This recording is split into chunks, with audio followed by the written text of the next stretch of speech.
പുറപ്പാട് പുസ്തകം 25-ാം അധ്യായം. ബാറക്കിമോർ യഹോവ മോശയോട് കൽപ്പിച്ചതെന്തെന്നാൽ, എനിക്ക് വഴിപാട് കൊണ്ടുവരുവാൻ ഇസ്രായേൽ മക്കളോട് പറക. നല്ല മനസ്സോടെ തരുന്ന ഏവനോടും നിങ്ങൾ എനിക്ക് വേണ്ടി വഴിപാട് വാങ്ങണം. അവരോട് വാങ്ങേണ്ടുന്ന വഴിപാടോ പൊന്ന്, വെള്ളി, താമ്രം, നീലനൂൽ, ധൂമ്രനൂൽ, ചുവപ്പുനൂൽ, പഞ്ഞിനൂൽ, കോലാട്ടുരോമം, ചുവപ്പിച്ച ആട്ടുകൊറ്റന്തോൽ, തഹശുതോൽ, ഖദിരമരം, വിളക്കിന് എണ്ണ, അഭിഷേക തൈലത്തിനും പരിമളധൂപത്തിനും സുഗന്ധവർഗം, ഏഫോദിനും മാർപതക്കത്തിനും പതിപ്പാൻ ഗോമേദ കല്ല്, രത്നങ്ങൾ എന്നിവ തന്നെ. ഞാൻ അവരുടെ നടുവിൽ വസിപ്പാൻ അവർ എനിക്ക് ഒരു വിശുദ്ധ മന്ദിരം ഉണ്ടാക്കണം. തിരുനിവാസവും അതിൻ്റെ ഉപകരണങ്ങളും ഞാൻ കാണിക്കുന്ന മാതൃക പ്രകാരമൊക്കെയും തന്നെ ഉണ്ടാക്കണം. കതിരമരം കൊണ്ട് ഒരു പെട്ടകം ഉണ്ടാക്കണം. അതിന് 2.5 മുഴം നീളവും 1.5 മുഴം വീതിയും 1.5 മുഴം ഉയരവും വേണം. അത് മുഴുവനും തങ്കം കൊണ്ട് പൊതിയണം, അകത്തും പുറത്തും പൊതിയണം. അതിൻ്റെ മേൽ ചുറ്റും പൊന്നുകൊണ്ടുള്ള ഒരു വക്കുമുണ്ടാക്കണം. അതിന് 4 പൊൻവളയം വാർപ്പിച്ച് 4 കാലിലും ഇപ്പുറത്ത് 2 വളയവും അപ്പുറത്ത് 2 വളയവുമായി തറയ്ക്കണം. ഖദിരമരം കൊണ്ട് തണ്ടുകൾ ഉണ്ടാക്കി പൊന്നുകൊണ്ട് പൊതിയണം. തണ്ടുകളാൽ പെട്ടകം ചുമക്കേണ്ടതിന് പെട്ടകത്തിൻ്റെ പാർശ്വഫലങ്ങളിലുള്ള വളയങ്ങളിൽ അവ ചെലുത്തേണം. തണ്ടുകൾ പെട്ടകത്തിൻ്റെ വളയങ്ങളിൽ ഇരിക്കണം, അവയെ അതിൽ നിന്ന് ഊരരുത്. ഞാൻ തരുവാനിരിക്കുന്ന സാക്ഷ്യം പെട്ടകത്തിൽ വെക്കണം. തങ്കം കൊണ്ട് കൃപാസനമുണ്ടാക്കണം. അതിന് നീളം 2.5 മുഴവും വീതി 1.5 മുഴവുമായിരിക്കണം. പൊന്നുകൊണ്ട് 2 കെരൂബുകളെ ഉണ്ടാക്കണം. കൃപാസനത്തിൻ്റെ 2 അറ്റത്തും അടിപ്പണിയുമായി പൊന്നുകൊണ്ട് അവയെ ഉണ്ടാക്കണം. ഒരു കെരൂബിനെ ഒരറ്റത്തും മറ്റേ കെരൂബിനെ മറ്റേ അറ്റത്തും ഉണ്ടാക്കണം. കെരൂബുകളെ കൃപാസനത്തിൽ നിന്നുള്ളവയായി അതിൻ്റെ 2 അറ്റത്തും ഉണ്ടാക്കണം.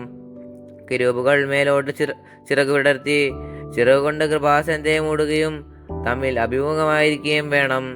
കെരൂബുകളുടെ മുഖം കൃപാസനത്തിന് നേരെ ഇരിക്കണം. കൃപാസനത്തെ പെട്ടകത്തിന്മീതെ വെക്കണം.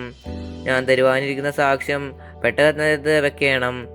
അവിടെ ഞാൻ നിനക്ക് പ്രത്യക്ഷനായി കൃപാസനത്തിൽ മേൽ നിന്നും സാക്ഷ്യപെട്ടകത്തിന്മേൽ നിൽക്കുന്ന 2 കെരൂബുകളുടെ നടുവിൽ നിന്നും ഇസ്രായേൽ മക്കൾക്കായി ഞാൻ നിന്നോട് കൽപ്പിക്കാനിരിക്കുന്ന സകലവും നിന്നോട് അരുളി ചെയ്യും. ഖദിരമരം കൊണ്ടൊരു മേശ ഉണ്ടാക്കണം. അതിൻ്റെ നീളം 2 മുഴവും വീതി 1 മുഴവും ഉയരം 1.5 മുഴവുമായിരിക്കണം. അത് തങ്കം കൊണ്ട് പൊതിഞ്ഞ് ചുറ്റും പൊന്നുകൊണ്ടൊരു വക്കുമുണ്ടാക്കണം. ചുറ്റും അതിന് 4 വിരൽ വീതിയുള്ള ഒരു ചട്ടവും ചട്ടത്തിന് ചുറ്റും പൊന്നുകൊണ്ടൊരു വക്കവും ഉണ്ടാക്കണം. അതിന് 4 പൊൻവളയം ഉണ്ടാക്കണം. വളയം 4 കാലിൻ്റെയും പാർശ്വങ്ങളിൽ തറയ്ക്കണം. മേശ ചുമക്കേണ്ടതിന് തണ്ട് ചെലുത്തുവാൻ വേണ്ടി വളയം ചട്ടത്തിന് ചേർന്നിരിക്കണം. തണ്ടുകൾ കതിരമരം കൊണ്ടുണ്ടാക്കി പൊന്നുകൊണ്ട് പൊതിയണം. അതുകൊണ്ട് മേശ ചുമക്കണം. അതിൻ്റെ തളികകളും കരണ്ടികളും പകരുന്നതിനുള്ള കുടങ്ങളും കിണ്ടികളും ഉണ്ടാക്കണം. തങ്കം കൊണ്ട് അവയെ ഉണ്ടാക്കണം. മേശമേൽ നിത്യം കാഴ്ചയപ്പം എൻ്റെ മുമ്പാകെ വെക്കണം. തങ്കം കൊണ്ട് ഒരു നിലവിളക്കുണ്ടാക്കണം. നിലവിളക്ക് അടുപ്പ് പണിയായിരിക്കണം. അതിൻ്റെ ചുവടും തണ്ടും പുഷ്പപടങ്ങളും മുട്ടുകളും പൂക്കളും അതിൽ നിന്ന് തന്നെ ആയിരിക്കണം. നിലവിളക്കിൻ്റെ 3 ശാഖ ഒരു വശത്തു നിന്നും നിലവിളക്കിൻ്റെ 3 ശാഖ മറ്റേ വശത്തു നിന്നും, ഇങ്ങനെ 6 ശാഖ അതിൻ്റെ പാർശ്വങ്ങളിൽ നിന്നും പുറപ്പെടണം. ഒരു ശാഖയിൽ ഓരോ മുട്ടും ഓരോ പൂവുമായ ബദാംപൂ പോലെ 3 പുഷ്പപടവും മറ്റൊരു ശാഖയിൽ ഓരോ മുട്ടും ഓരോ പൂവുമായ ബദാംപൂ പോലെ 3 പുഷ്പപടവും ഉണ്ടായിരിക്കണം. നിലവിളക്കിൽ നിന്ന് പുറപ്പെടുന്ന 6 ശാഖയ്ക്കും അങ്ങനെ തന്നെ വേണം. വിളക്കുതണ്ടിലോ മുട്ടുകളോടും പൂക്കളോടും കൂടിയ ബദാംപൂ പോലെ 4 പുഷ്പപടവും ഉണ്ടായിരിക്കണം.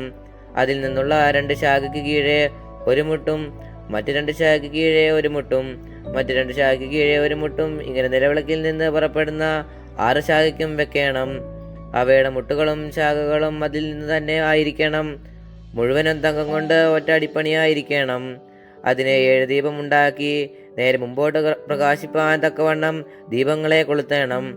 അതിൻ്റെ ചവണകളും കരിന്തിരി പാത്രങ്ങളും തങ്കം കൊണ്ടായിരിക്കണം. ഉപകരണങ്ങളൊക്കെയും 1 താലന്ത് തങ്കം കൊണ്ട് ഉണ്ടാക്കണം.